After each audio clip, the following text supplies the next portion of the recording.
Добар ден, почитувани гледачи. Денес под лупа ќе ставиме една посуптилна професија, тоа е професијата дефектолог. За тоа ќе зборуваме со мојата денешна гостинка, госпоѓа Билјана Слимовска, дефектолог и логопед во Основното училиште Свети Климент Охридски. Добре дојдовте во ТВМ и во емисијата Под лупа. Добре ве најдов. Најпрви невестојден ден за доцнување ви го честитам 8 март, денот на жената и на сите припаднички на понежниот пол. И еве една професија која што може би кај нас не е толку вообичаена, но многу потребна во последно време.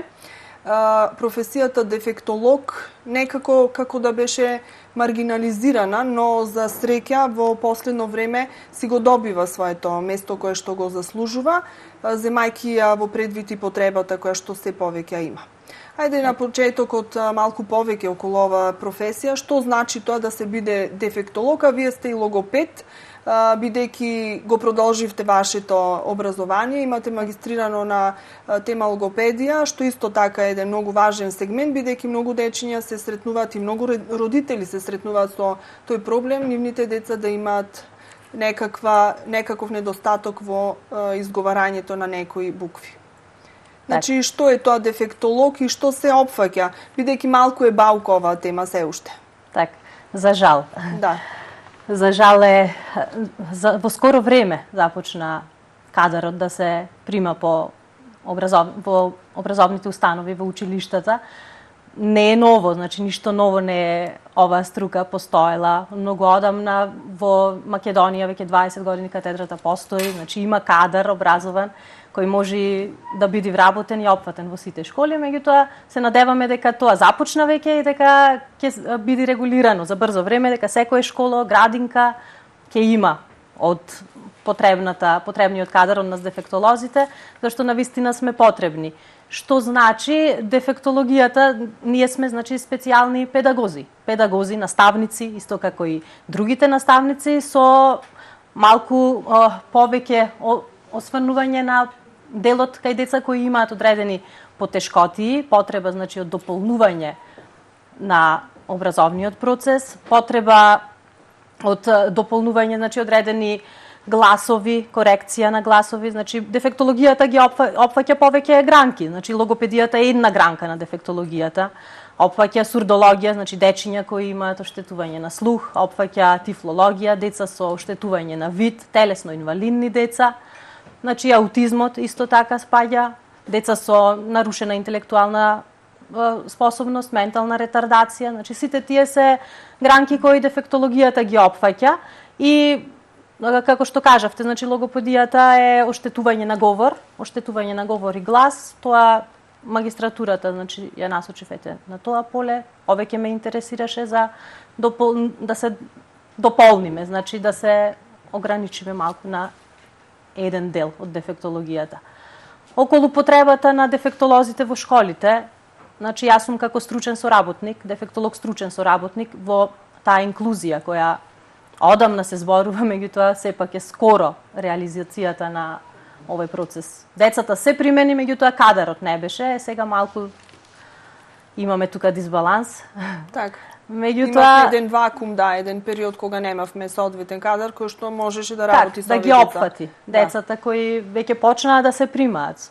Инклузијата представува примање и вклучување на дечиња со одредена потешкотија во редовниот образовен процес, со таа цел дефектолози, да има дефектолози како дефектолози поддршка би значело тоа да можеме да учествуваме и ние заедно со наставниците во оделенијата и да го помагаме процесот, образовниот процес на тие дечиња. Значи дополнување на наставата, помош, диференцирање на целите, соработка, нормално и инклузивен тим заедно со останатата стручна служба, наставниците, родителите и со диференцирање, редуцирање на целите на барањата, обработка на посебни индивидуализирани планови, програми според способностите на секое дете и помагање на образовниот процес. Значи едното беше почнато, меѓутоа кадарот не беше тука, па сега потребно е малку и време да сето тоа да созрее.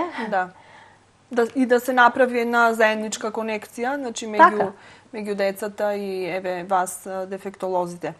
Не знам дали тоа е едно општо чувство, дали е тоа така или пак произлегува од нешто сосема друго. Имаме чувство како во последно време да имаме се повеќе деца на кои што им е потребна вашата помош. Сега, дали е тоа навистина така или пак произлегува од тоа што порано многу малку се зборуваше за децата кои што има некаков психички развој или проблеми во говорот или некакви други, од некоја друга природа проблем. Значи, тука не можеме се уште да бидеме начисто за што станува збор. Еве, вашите сознанија што покажува? Дали навистина е зголемен бројот на дечиња со вакви потреби или пак и сега се охрабруваме се повеќе да зборуваме и да вршиме еве нивна инклузија во општествените процеси? Така, бројот расте, значи несомнено дека бројот на дечиња кои имаат потреба расте, тоа е факт и постои. Меѓутоа, точно и тоа, дека современиот начин на живот, брзото темпо, технологијата, сето тоа ја прави и потребата одредени работи да остануваат, да тапкаат во место и да имаме потреба да бараме помош. Значи, и порано не се знаело нити за хиперактивност, нити за аутизам, нити за одредени дисграфија, дислексија, проблеми во читање, проблеми во пишување. Што не значи дека ги немало.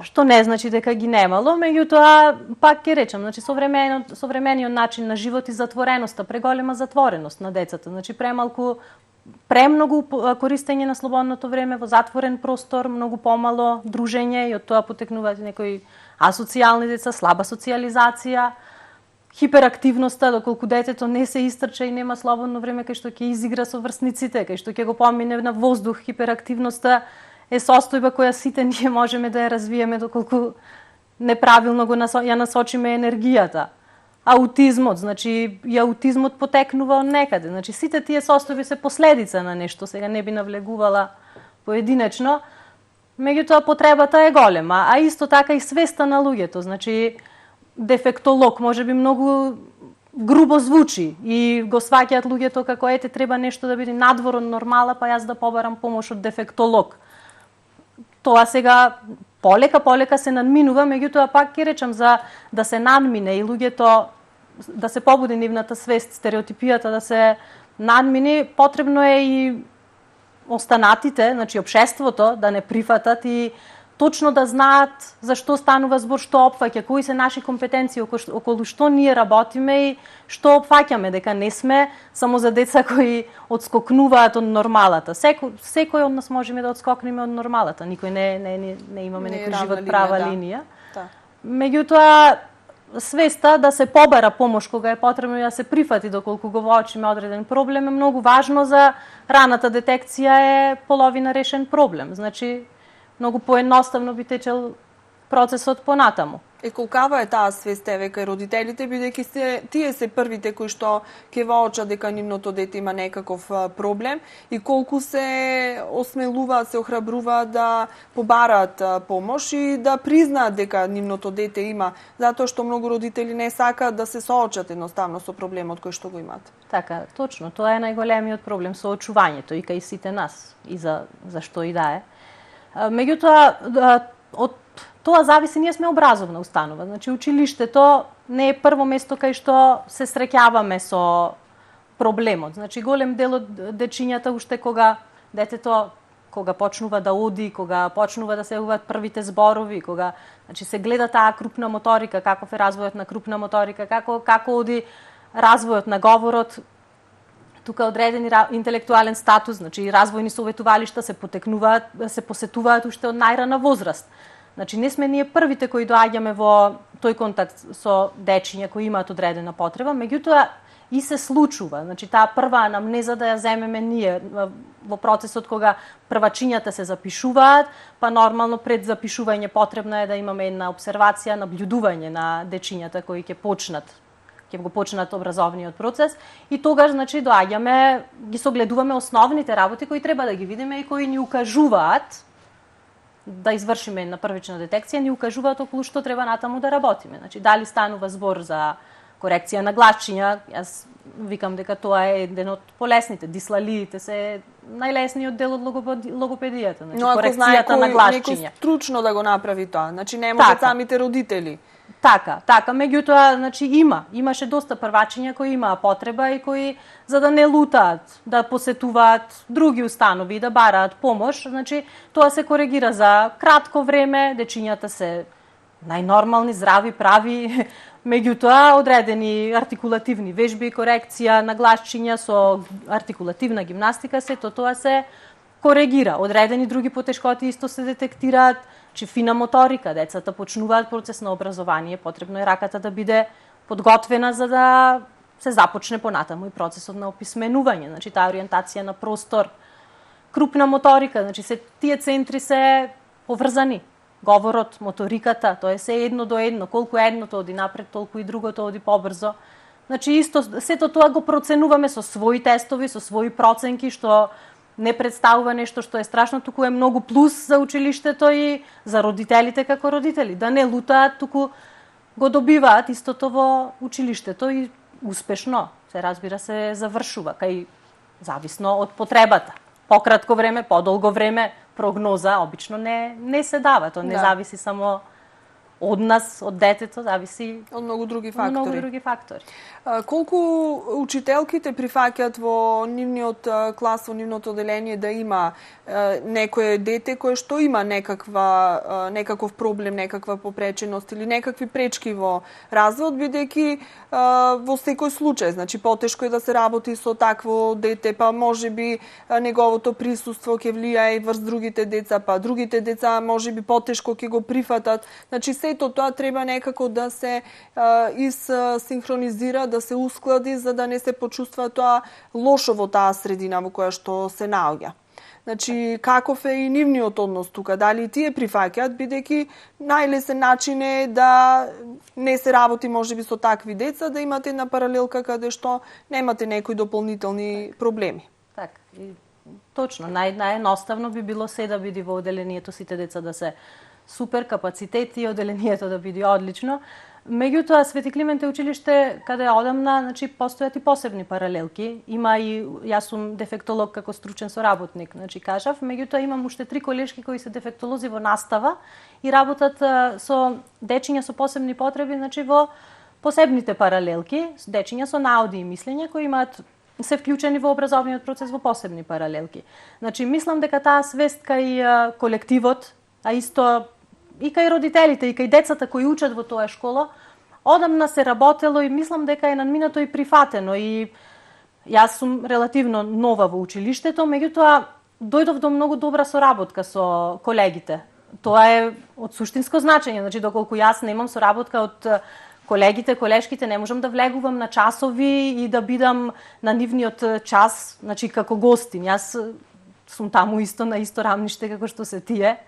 И постои прифаќање, значи од нивна страна многу позитивно ја прифатија целата работа, значи дефектолог поддршка. Не сум дефектолог поддршка за едно дете, значи не можам да бидам само кај една наставничка која има дете во оделение и континуирано да бидам сите 5 часа и секој ден во тоа оделение. Меѓутоа и покрај тоа што тоа не е така, значи во 2 дена сум кај една, 2 дена кај друга, 2 дена кај трета. Работата е поделена како на 3-4 нивоа, мојата работа, значи инклузија во оделение, дефектолог поддршка до секое дете, индивидуални третмани, сензорна соба, значи и одредени индивидуални третмани со дечиња каде што сум поддршка, меѓутоа и кабинетска, издвоена работа. Децата исто така прифаќаат. Дали е потребно, ме интересира и со нив некаков разговор, можеби некакво предавање, можеби некаква подготовка за да се направи претходно за да ги прифатат овие дечиња така како што треба, значи како да се дел од нив и да не придаваат големо значење на проблемот кој што го имаат, затоа што така уште повеќе се димензионира и ќе паѓа во очи. Така. И децата многу добро ги прифаќаат работите, наставничките многу работат околу будење на свеста, значи никој дете не се осеќа отфрлено, подценето. Да, значи кога ќе слават некој роден ден и цел клас да биде присутен на неговиот роден ден и тие дечиња да се поканети на роден дените од другите, мислам тоа да биде една взаемна комуникација во нормални рамки, како што се со сите други деца. Сосема нормално функционира, значи и дружење на одмори, значи се трудат, премногу се трудат дечињата кај дечиња кои имаат одреден проблем, значи се трудат да ги вклучат во игра и на часови, значи има часови кај што на децата ете сега сум тука на одредени часови, меѓутоа и кога не бев и на часови во тек на ден кога јас нема да бидам, значи учителките задолжително вклучуваат некои од дечињата да бидат помош доколку е потребно, значи да прочитаат или да помогнат или да соработуваат со детенцето кое има таква потреба, не се исмејани, не се понижени во ниту еден случај, вклучени се во секаков се што се случува со другите, значи ги вклучуваат и нив. Како изгледа една ваша посета на час во некое оделение? Значи, што вие правите кога сте таму? Дали активно учествувате во она што го работите само индивидуално со тие дечиња кои што имаат потреба, или тоа го правите суптилно да не се примети дека посебно некој внимание им се обрнува? Како тоа изгледа? Како сето тоа се изведува? Па и околу тоа, значи уште од почетокот на оваа учебна година, значи започнав да одам на часови во оделение, да присуствувам во тек на часот, меѓутоа уште од мај месец кога започнав работувањето, значи од влада, кога започнав работувањето на нас дефектолозите, значи подготовка и запознавање со децата одредена заедно со наставниците, заедно со стручната служба направивме. Значи запознавањето со мене, да не мислат имав дечиња кои вика дојде инспекторката, значи седи на час и е инспекторка, сега ќе не прати нас, ќе ја прати наставничката. И тоа до негде, значи можеби така се доживува. Значи треба да помине одреден да ве прифатат како дел од да ме прифатат како дел од училиштето, како наставничка, како дека сето тоа е најнормално, доколку правиме комперација со другите земји, значи таму сето тоа малку поинаку функционира и е сосем нормално. Инклузијата е и тоа, значи дефектологот да биде вклучен на часовите, не да биде само изолирана индивидуална работа, тогаш не е инклузија, тогаш е индивидуален третман. Како изгледаат моите часови во оделение? Значи јас влегувам заедно со наставничката, седнувам до дечињата кај што имам потреба да седам, значи спонтано, знаеме во кој денови одам, знаеме кои часови одам, сега ги опфаќам предметите македонски математика, општество, значи кај што има повеќе потреба. И ја следам наставничката. Значи ја следам наставничката, меѓутоа доколку дел од децата сработат 3 или 4 нивоа од тоа што се предало, кај овие дечиња ќе сработиме 1, 2, зависно од нивната потреба. Сакам исто да кажам дека сето тоа ќе се усовршува понатаму во работата, меѓутоа тоа е долготраен процес. Значи се индивидуални програми за дечиња кај што има потреба. Програмата која има наставничката, меѓутоа со намалени наставни содржини, работа малку повеќе на кои теми, да можеме да го следиме процесот на час, меѓутоа детето да не биде во една трка со време се да постигне, зашто очигледно е дека не може да ги постигне одредени работи на часот. Исто и со тестовите.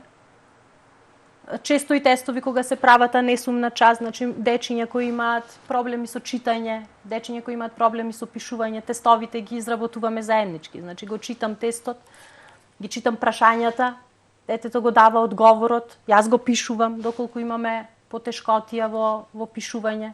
Дали ви се обраќаат и после часовите за некаква помош, за она што не стигнале да постигнат на самиот час? Да, може и после часови, значи слободно тука сме заради Како ве чувствуваат децата? Дали веќе ве чувствуваат како блиска личност, како што е учителката? Дали се уште има некоја дистанца, значи има некоја дистанца, некако се плашат да ви пристапат или тоа слободно го прават? Па веќе слободно го прават, тоа зависи, пак ќе речам, значи околу тоа потребно е континуиран труд за прифаќањето и да продолжи и да се види дека има голем број дечиња кои бараат помош. Прифаќање постои. Веќе ме осеќаат како дел од училиштето, како наставничка која може да помогне, која може да даде нешто плюс. Така. Сега во нашиот град дефектолози, еден дефектолог има само во основното училиште Братство единство и во вашето во Свети Климент Охридски има со се вас 4, значи овие тројца што работат со посебните паралелки и вие во инклузивните паралелки. Во другите училишта се уште немаме дефектолози, значи една битка е добиена, но не е завршена војната. Треба и понатаму да се инсистира овој кадар да биде застапен во сите училишта, а исто така морам да нагласам дека од разговори што сум ги правила на оваа тема, многу е важно дефектолог да има и во предшколските установи, во градинките, затоа што всушност од таму се започнува. Значи, што порано се започне да се работи со некој дете кој што има проблем, тоа полесно ќе се постигнат резултатите и побрзо. Така, точно. Не само од градинките, јас и напомнав, потребно е уште во развојни советувалишта да има дефектолози. Значи, кога бебињата одат на прегледи во 3, 6, 9, 12, 16, 18 месеци, значи подлежиме на одредена контрола. Значи, уште тогаш може да се воочат некои проблеми. Одредени работи се воочуваат уште тогаш. Потребно е, значи, уште од развојно советувалиште дефектолозите се потребни, предшколските установи секако, па потоа натаму. Сознание имам дека и во Христо исто така има инклузивен дефектолог. Во угостителско. Да, во средното угостителско веќе има, да. Ние бевме тие трите дефектолози кои во исто време со високите образовни институции да има ваков кадар. Потребно и натаму, околу професионална ориентација исто треба да се работи со овие лица. Значи, тоа се почнува од почеток па се до крај. Средните училишта во секој случај, значи ете угостителско, ЕМУЦ, каде се оспособуваат за одредени занаети.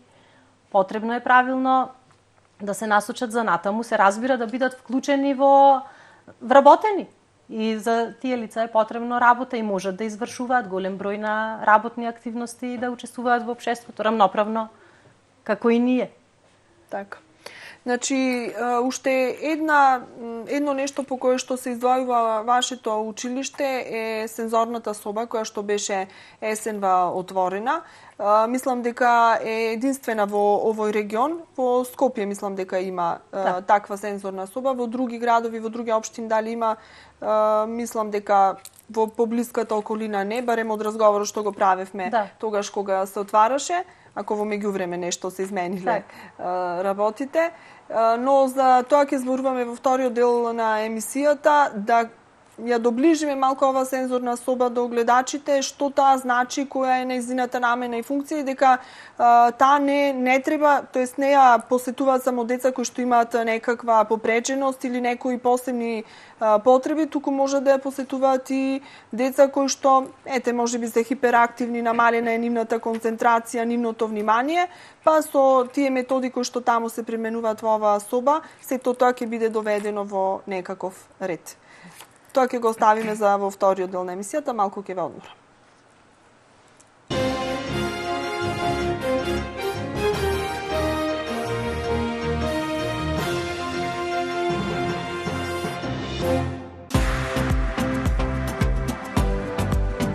Светскиот тренд на свилени трепки во салон Ксантика. Дефиниран таинствен и впечатлив поглед со најгламурозната и најтрајна метода за екстензија. Густи и долги трепки со совршен природен изглед. Заборавете на маскарата. Салон Ксантика. Секогаш можеш да направиш супа, но можеш ли да ја разгориш страста? Да се препуштиш на моментот? Да ја вкусиш љубовта? Уживај во примамливиот вкус и богатството од зеленчук, што ги нудат крем супите на Подравка. Направи супа, создади чувство. Подравка. Сакате врвен квалитет? Ала Компани е вашиот одговор. Најниски цени за ПВЦ прозори и врати од оригинални Саламандер профили. Произведуваме 120 прозори дневно со првата линиска машина во Македонија. Совршена прецизност во изработката и брза достава е нашиот заштитен знак. Квалитетниот оков е гарантиран од германската фирма Зигенија.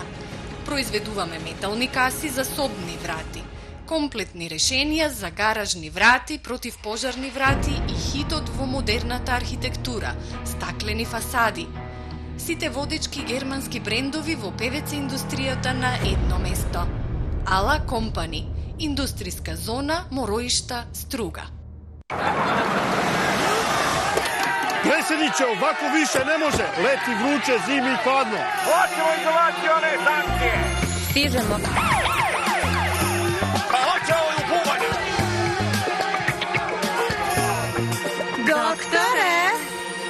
Samo Bekament.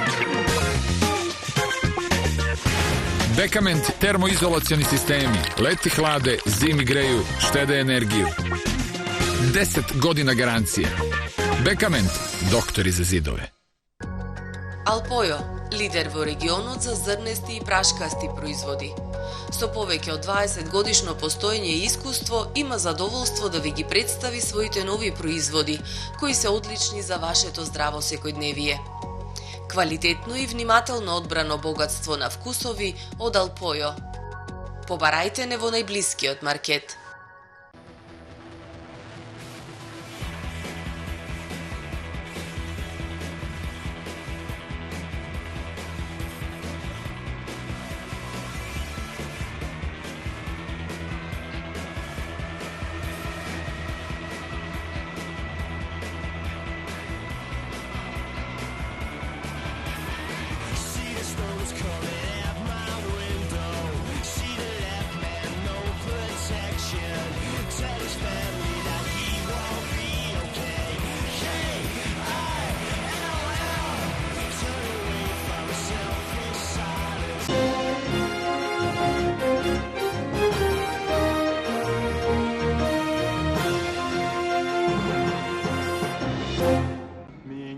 Нова теленовела на ТВМ телевизија, Илузионист, приказна за најголемата илузија љубовта. Илузионист, приказната за магионичарот Еркулано, кој успева да ја заведе и да се заљуби во убавата Аманда. Аманда е жртва на злобните браќа од семејството Халаја, жена која спас ке најде во прегратките на шармантниот магионичар. Не пропуштајте ја возбудливата приказна Илузионист и дознајте што ќе се случи со љубовта на Еркулано и Аманда. Ке може ли Аманда да си го врати изгубеното богатство? Приказна за љубовта, сплетките и интригите која ќе ве држи во неизвестност до самиот крај. Илузионист на ТВМ телевизија во среда, четврток и петок во 18 часот и 25 минути.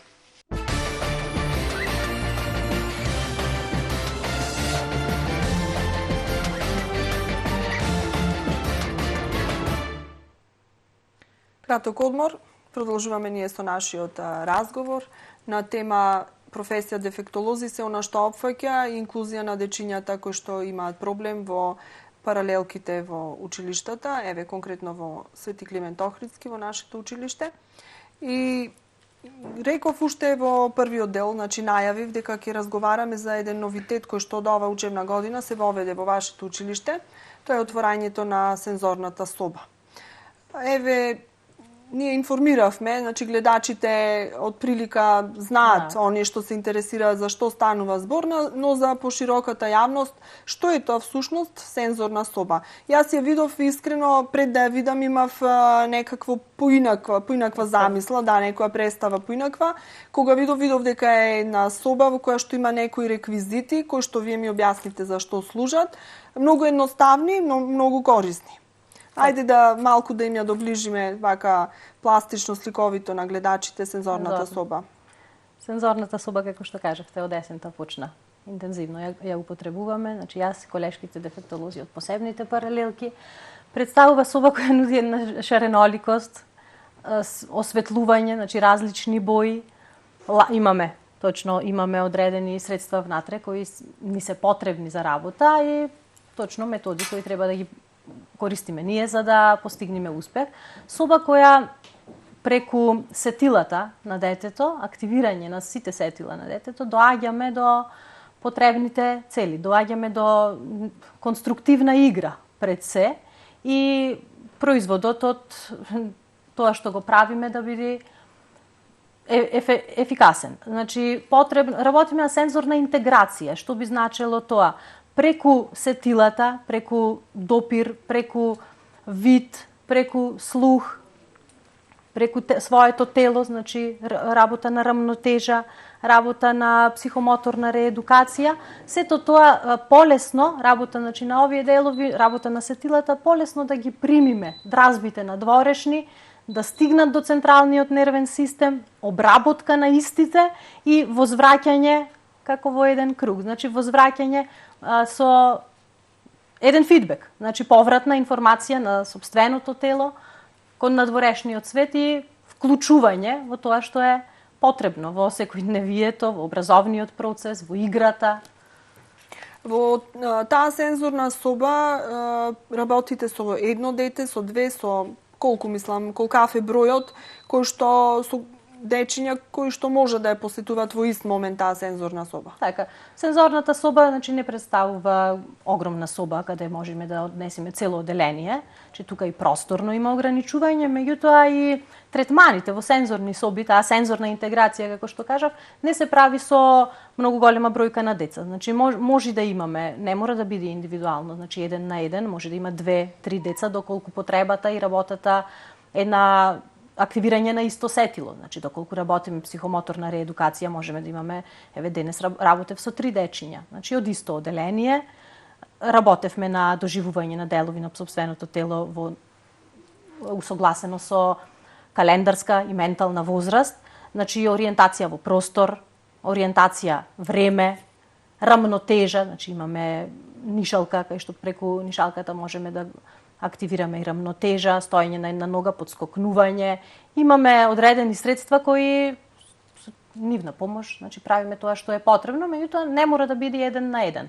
Доколку воочиме потреба да биде дека имаат неколку деца иста потреба, можеме заеднички да работиме, тоа не повеќе од 3-4.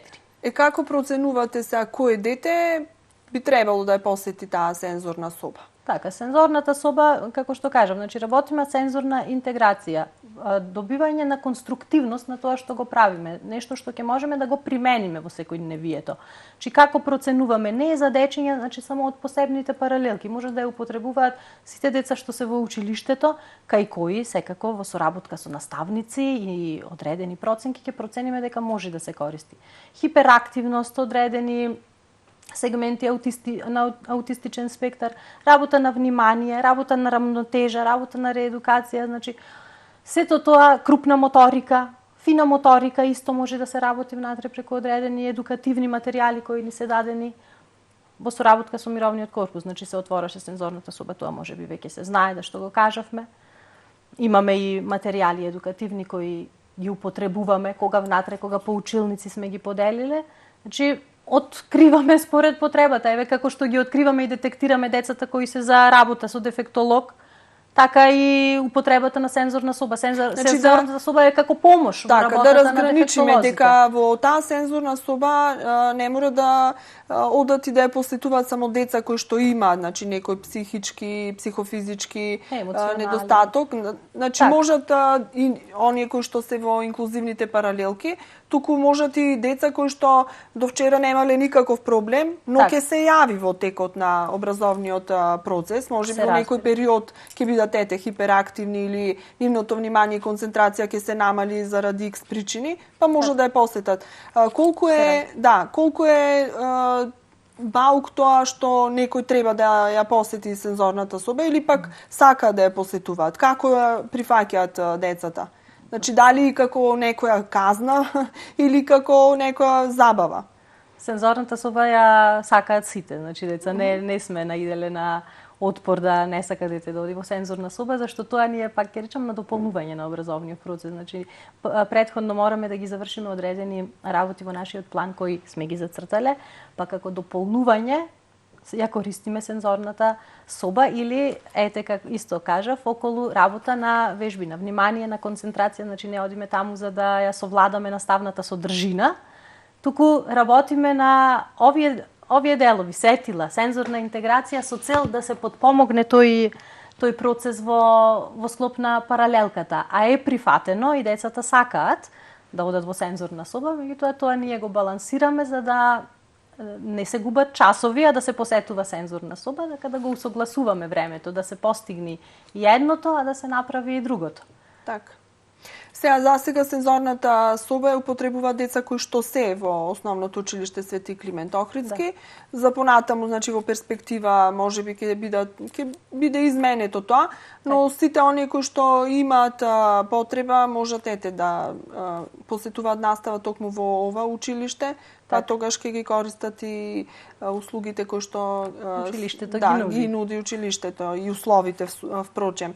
Секој училиште по нешто си се издвојува, да, така да еве вашето се предодреди во таа насока да даде една поголема димензија на проблемот кој што го имаат родителите со деца кои што имаат некои посебни потреби или некој проблем во нивниот развој. Покрај ова што имате сензорна соба, од неодамна се направи, се обнови кај вас едно детско игралиште кое што исто така е приспособено за овие дечиња кои што се со некаков проблем и некаква пречка, затоа што подлогата на тоа игралиште е мека и значи да се случи некој да падне или да поради намалено внимание или концентрација да дојде до некаква повреда, таа ќе биде на некој начин поблага. Значи како се користи овој метод еве во решавање на овие проблеми со кои што вие дефектолозите се занимавате? Така, игралиштето е точно, детското игралиште се направи спортско игралиште покрај детското игралиште. Точно како што кажавте, со мека подлога, која во не дај Боже, значи ќе биде ублажено. Падот ќе биде ублажен, повредата ќе биде ублажена. Се разбира, значи нити спортското игралиште, нити детското игралиште децата не го користат сами. Значи децата обавезно имаме дежурни наставници кои континуирано се за време на одмори надвор и децата се под надзор. Многу се задоволни, децата се пресреќни што можат да ги користат и детското игралиште и спортското игралиште. Се користат исто интензивно и од помалите, како што кажав, со надзор на наставниците и поголемите деца. Часовите по физичко исто многу често можат да се одржуваат надвор, сега и времето ќе биде поубаво и ќе се употребува. Значи покрај сензорната соба имаме некои други работи по кои се издвојуваме и сите родители кои имаат првачиња за запишување би ги поканила да дојдат и да ги видат условите пред да направат било каква одлука. Добро е да се запознаат со условите кои ги нуди нашето па и други училишта, меѓутоа можат да погледнат пред да решат. Имаме спортска сала, имаме значи само прва смена, тоа можеби и се знае, можеби и не, значи само прва смена во училиштето. Продолжен престој, топол оброк, значи има кујна која функционира, топол оброк кој се дава на дечињата кои одат во продолжен престој, уште еднаш јадат, значи од покрај појадокот кој е на голем одмор, потоа се Дали во продолжниот престој има некој од вас дефектолозите? Бидејќи во тој продолжен престој може да престојуваат и деца кои што имаат некоја попреченост.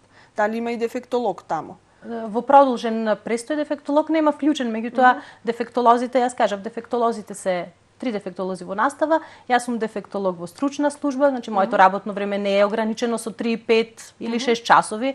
Јас сум тука, значи опфаќам еден дел од времето додека е и продолжниот престој, така да голем дел и од дечињата во продолжен престој доколку има потреба, пак во соработка со наставничките кои се таму, во соработка со родителите, дел од децата и од продолжен престој, значи доаѓаат кај мене. Може да ја консултираат. Да, ме консултираат, јас сум тука извесен период од времето додека трае продолжниот престој, по потреба и повеќе. Така. Имате добра соработка и со Црвениот крст од Охрид, значи во тесна соработка беше направена ова сензорна соба, а сега имате уште еден проект кој што е во контекст на ова што ние денес го разговараме. Мислам дека за утре беше најавена отварањето на музикотерапијата. Што тоа значи? Значи, еве од ваш стручен аспект, што е тоа музикотерапија? Така. Што ќе има возможи на овие дечиња? Музикотерапијата беше во исто време, точно проектот беше заеднички со Мировен корпус. Во исто време се реализираше, значи музикотерапијата секој петок, мислам дека ќе има часови во просториите на Црвениот крст и можат да посетуваат деца од Охрид, значи околу тоа повеќе ќе добијат информации во Црвениот крст. Што значи музикотерапијата? Музикотерапијата, значи исто значи една работа со дечиња. Континуирано има музика за време на работата и активирање на тоа што е потребно кај детето, правење одредени вежби кои се потребни со музика. Так. И исто, значи не се изведува, значи не е хип-хоп час или не представува некаков денс, туку работат оспособени терапевти. Значи потребно е во извршување на музикотерапијата да има дефектолози, терапевти кои ќе го водат часот, и мислам дека и во склоп на Црвениот крст постојат волонтери дефектолози кои ќе ги водат тие часови. И ќе видиме во иднина како сето тоа ќе функционира и како ќе се укомпонира со сите овие други некои елементи кои што ќе им го олеснат животот на овие дечиња. Би сакала вака еден ваш совет за сите оние родители кои што имаат проблем. Што треба да направат? Како треба да се однесуваат? Каде да се обратат? Многу пати лутаат, значи не знаат како да си помогнат себе си, не знаат на која врата треба да тропнат. Од каде да започнат, едноставно, кога ќе воочат дека имаат ваков проблем? Така, соработката, како што кажав, соработката почнува уште многу порано. Значи, развојните советувалишта, педиатрите се првите кои треба да ги воочат одредена проблематика кај дечињата и кои треба да упатат и насочат каде родителите да одат. И тоа до некаде и добро функционира. Значи, доколку не во развојно советувалиште, сите имаме матични на своите деца, матични педиатри, кои одредени потешкоти ги детектираат. Родителите многу би било добро да го прифатат нештото. Значи, тоа е во одреден смисол и тешко, меѓутоа прифаќањето е многу важно што е можно порано за да може да се делува и да се надминат одредени работи. Јас пак ќе речам наидувам на потешкотија што наоѓам деца 5-то, 6-то, 7-то оделение кај што веќе пластичноста на мозокот е многу поразлична отколку кај дете до 7-та година, каде може многу повеќе да се направи, многу повеќе да се види резултатот, отколку ете тие затекнати дечиња во погорните оделенија кај што многу поминало, не дека не може и не дека тие се исклучени од работата. Многу потешко и пообавно ќе одат меѓутоа резултатот оди пообавно, се разбира дека поминал еден многу добар период што можел да се искористи. Да бараат, значи родителите да бараат, доколку нешто приметат, слободно да побараат помош и да прашаат каде да се обратат. Знаете што многу пати проблемите ни произлегуваат од тоа што не сме доволно информирани, не едуцирани, значи од незнаење едноставно. Како може да добие такво знаење, ама соодветно, значи како, на кој начин, еве сега имаме развиена технологија, се ни е достапно, но многу пати можеме да прочитаме некои информации кои што не се точни или се погрешни, или секој случај си е случај за себе. Значи не можеме нешто да го земеме здраво за готово, значи да генерализираме. Така, развојниот статус не може да оди скроз по книга. Значи секој дете е индивидуа за себе и не се баш како што пишува мора да прави во одреден период од животот, или ако на толку не го прави тоа и тоа нештима од нормала. Меѓутоа, сепак, доколку се јави било каков сомнеш кај родителот, значи потребно е да го исконсултира. Интернетот ни нуди премногу информации, како што кажавте, значи дел се точни, меѓутоа и околу тоа треба малку да бидеме резервирани и да знаеме да редуцираме во што веруваме, а во што не. Значи обраќање кај своите педиатри првично, предшколските установи, градинките, исто така, значи воспитачките, запознавање. Дали вие нудите некакви едукативни работилници или некакви предавања во училиштето или во училиштето, каде што ќе можат родителите да се информираат и на некој начин до некаде да се едуцираат? Ние сме отворени за сите кои сакаат да се информираат околу нешто. Значи има родители што и од друга школа дошле околу некоја информација, никого не сме вратиле. Меѓутоа сепак сме ние тука за во основното училиште Свети Климент Охридски и ги опфаќаме децата кои се тука. Затоа мислам доколку децата се тука ќе бидат опфатени како и другите. Меѓутоа информација како информација и помош доколку можеме би дале. Меѓутоа едукативни работилници кои ги вршиме настрана во смисол на како семинари, обуки, за сега пак ќе речам сум релативно кратко време, не можам да кажам дека надвор тоа го правиме се уште. За себе, можам да кажам, како дефектолог, може би предходно тоа се правило, меѓутоа и тоа може би со тек на време ќе се прави. Така. Реков една необична, тешка и специфична професија. Што беше мотивот да се одлучите токму за да студирате дефектологија и да се надоградувате? Така. Што ве привлече? Што беше тоа што Така. ве насочи таму баш? Хуманоста, предизвикот, потребата од помагање и вклучување на сите во општеството. Сите сме еднакви, сите имаме потреба, еднакви потреби, треба да имаме еднакви права. Многу работи, меѓутоа точно не е едноставно да се заврши дефектологија, како и секоја друга струка се си носи своја тежина, си има предност и негативност. И во нашата, меѓутоа, треба многу време, многу работа, резултатите се гледаат не многу брзо, значи потребно е еден долготраен, макотрпен процес за да видиме макар една насмевка, еден допир со рака, еден поглед, една напишана буква, значи потребно е многу работа за да се видат нашите резултати, меѓутоа ние како стручњаци се разбираме, меѓутоа постепено се надевам дека и околината и општеството ќе ги разбери, ќе ги види резултатите кои со работа се постигнува. Значи опфаќањето е приоритетно за да можеме да дојдеме до резултат. Так. Не е во ред, тој не може, остави го. Толку му е способноста, шо ќе се мачиш. Значи нема шо да секој може да научи повеќе од тоа што го знае, меѓутоа потребно е да се работи и да се има трпение и се разбира со работка. Како стручна служба, кажувам, значи соработуваме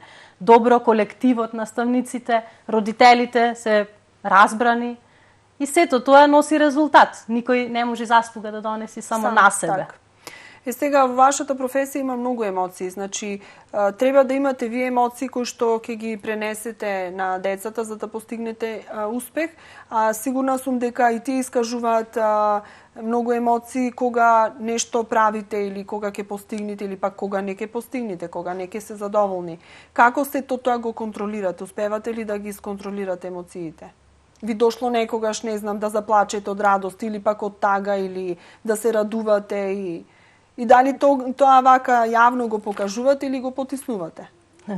Тие работи уште поодамна сум ги надминала и сум научила да балансирам, значи меѓу емоцијата, работата и тоа што можеби од кога ќе сето тоа се заврши поинаку ќе реагирам сама, а во поглед на децата, значи знам да изразам емоција кога е потребно. Значи кога е потребно да се пофалат, кога е потребно да се наградат, кога е потребно да се искараат, да се опоменат, да се казнат, значи сето тоа е нормално и дел од психологијата, значи и наградите и казните и меѓутоа успевам да балансирам, да. Значи во ред функционираме за сега. Сега времето ќе покаже и учиме се уште. Да, така. Тие учат од вас и вие учите од нив. Многу пати од децата можеме многу да научиме. Благодарам за ова учество во емисијата Под лупа и се надевам дека на оние родители кои што имаат ваков проблем малку им олеснивме, барем им доближивме некои работи, им дадовме некоја насока и некоја идеја што може да направат во иднина, каде да се обратат и дека не е се така црно како што во првиот момент изгледа, дека некој проблем кој што не изгледа многу голем, дека со тек на време може да се намалува па и да исчезне на крај. Ако се започне со третирање навреме. Да. Благодарам за вашето гостување. Ви посакувам успешна кариера, уште многу успешни проекти реализирани и ќе ја пратиме вашата работа и понатаму. Ние сме секогаш тука за да известиме за се што е ново, што е актуелно и што е од корист на граѓаните. Ви благодарам и вас. Благодарам, што еднаш.